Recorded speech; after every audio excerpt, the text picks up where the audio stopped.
Sumainyo ang Panginoon. At sumaiyo rin. Ang mabuting balita ng Panginoon ayon kay San Marcos. Papuri sa iyo, Panginoon. Noong panahong iyon, may dumating na mga Pariseo at nakipagtalo kay Jesus. Ibig nilang masilo siya, kaya hiningi nila na mapakita si Jesus ng isang tanda mula sa langit. Napabuntong hininga ng malalim si Jesus at ang wika, "Bakit naghahanap ng tanda ang lahing ito? Sinasabi ko sa inyo, hindi sila pagpapakitaan ng anumang tanda." Iniwan niya sila at pagkasakay sa bangka ay tumawid sa ibayo. Ang mabuting balita ng Panginoon. Pinupuri ka namin, Panginoong Heso Kristo. Isang magandang gabi po sa inyong lahat. May mga bagay na nangyayari sa buhay natin na sadyang hindi natin maintindihan o hindi natin maunawaan ng lubusan sa ngayon. Kasi kung babalikan din naman natin, di ba, dati meron tayong mga hindi naiintindihan. Pero sa paglipas ng panahon, ngayon, para bang nasasabi natin na, yun pala yun. Ganun pala ang ibig sabihin. No? Kaya, ang kahilingan lang ay huwag magpadalos-dalos. No? Kung magdidesisyon tayo, pag-isipan ng mabuti. Kung hindi maunawaan at hindi pa maintindihan, huwag agad-agad magdidesisyon.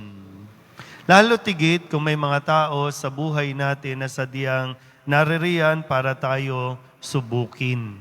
No, para bang yung minsan pipigain tayo eh. Kung hanggang saan tayo matututong umunawa o magpapasensya. Pero maganda na sa ating ebanghelyo, ito pong itinuturo ni Kristo kung paano niyang hinarap ito mga tao na talagang kahit anong gawin niya, hindi bumilib-bilib o ayaw talagang maniwala sa Kanya. Kasi dito, sabi nga, may mga dumating na mga Pariseo at nakikipagtalo kay Jesus. Humihingi ng tanda na kung saan matapos gawin ni Kristo yung mga kagilagilalas na bagay, magpagaling, magpakain ng libo-libong tao, ngayon, nakikipagtalo pa rin ang mga Pariseo at humihingi ng tanda bilang patunay na siya nga ba talaga ang Kristo o ang inaasahan nila na pangako ng Diyos. Pero malinaw, sabi nga dito, nakikipagtalo sila. Sa isang taong sarado na ang isipan, sa isang taong may sarili ng opinyon, kahit anong gawin mo, hindi mo yan makukumbinsi. Kapag ang isang tao, para bang sabihin natin, huwag ka nang makipagdebate kung sa simula pa lang, yung taong yan, sarado. Sasayangin mo lang yung oras mo sa kakapaliwanag kasi hindi yan tatanggap, hindi yan makikinig. Kahit anong pilit mong paliwanag, pag hindi yan bukas sa paliwanag o sa opinyon, useless makipagtalo dyan. Kaya nga diba, sabi sa ebanghelyo natin, ano bang ginawa ni Kristo? Na para bang, bakit niya pag-aaksayan ng panahon? Bakit niya pipiliting kumbinsihin itong mga ito na wala naman talaga? Kahit anong gawin niya, hindi siya tatanggapin nito eh. So anong ginawa ni Kristo?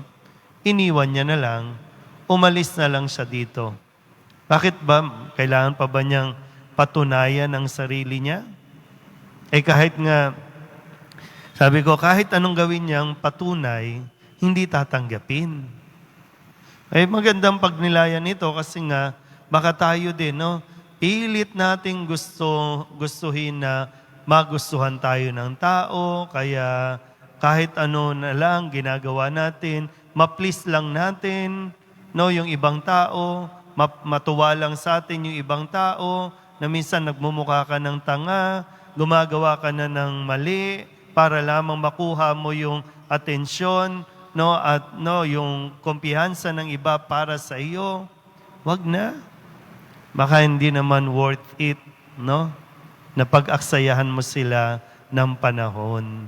Kasi nga, kung ayaw sa'yo, ayaw talaga sa'yo. Kahit anong gawin mo, ayaw talaga sa'yo eh. Eh bakit mo uubusin yung oras at panahon mo sa mga taong yan? Eh sayang eh, no? Kaya nga 'di ba sabi ni Kristo sa ebanghelyo, iniwan niya sila at tumawid sa ibayo kung saan doon ay mas tatanggapin siya, mas magiging masaya siya kaysa doon sa mga ayaw talaga. Wala na mangyayari. Wala kang mapapala sa mga taong sarado at ayaw kang tanggapin. Amen?